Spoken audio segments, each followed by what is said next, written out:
as important now as in the Cold War, when we're fighting this information war and this information battle space against disinformation and authoritarians.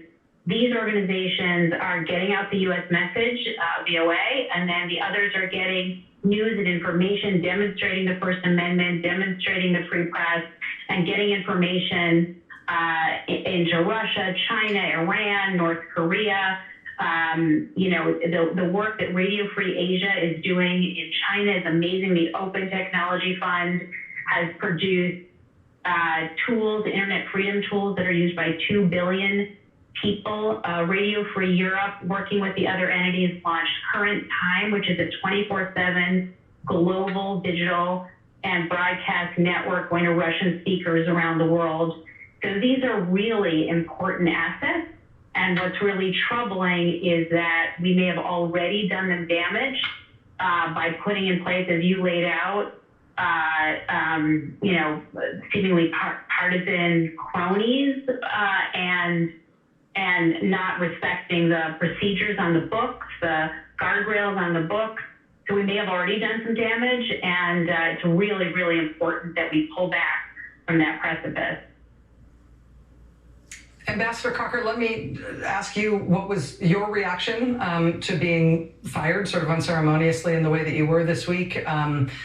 How would you have wanted the incoming CEO to handle taking the reins? How unusual did you find this? We all knew that with the arrival of a presidentially nominated, Senate-confirmed CEO, that things were going to change. The overarching board that Karen and I both served on, the Broadcasting Board of Governors, went out of business as soon as Mr. Pack was confirmed. That's in the legislation.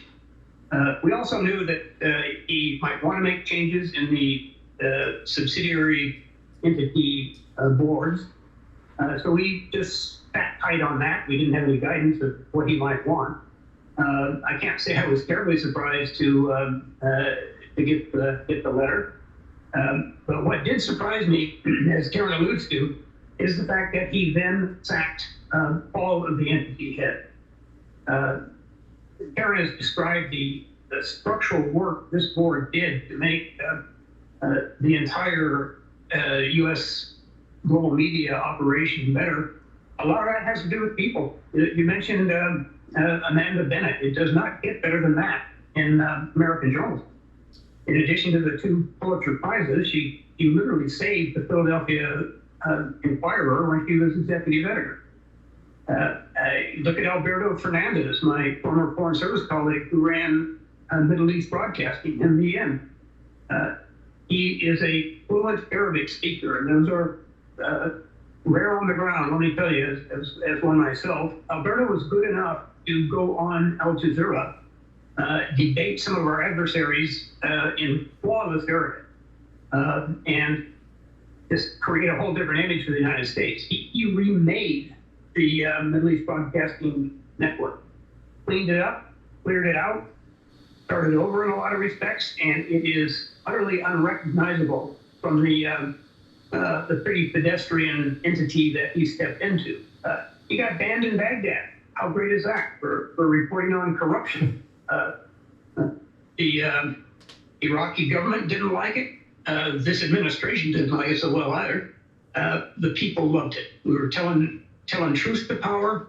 As you said earlier, that's the whole mission of this agency and its subsidiary entities. You got Jamie Fly running Radio Free Europe. This is someone who's been a thought leader, particularly on European matters. Comes out of the German Marshall Fund, speaks Russian, and immediately got into the faces of some of these autocratic regimes. So people are everything in the business. These were really great people that we worked really hard to get. And I'm very concerned that we are not going to maintain that level of competence. And I also wonder what's going to happen to our standards, the firewall in particular. Ambassador Ryan Crocker, Ambassador Karen Kornblue, newly former board members of the U.S. Agency for Global Media. I've spelled out, I've been open about my sort of darkest worries about what's going on there at that agency.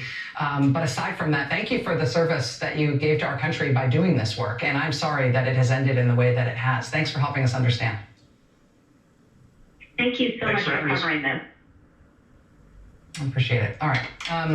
I will tell you that we actually have some breaking news that we're going to get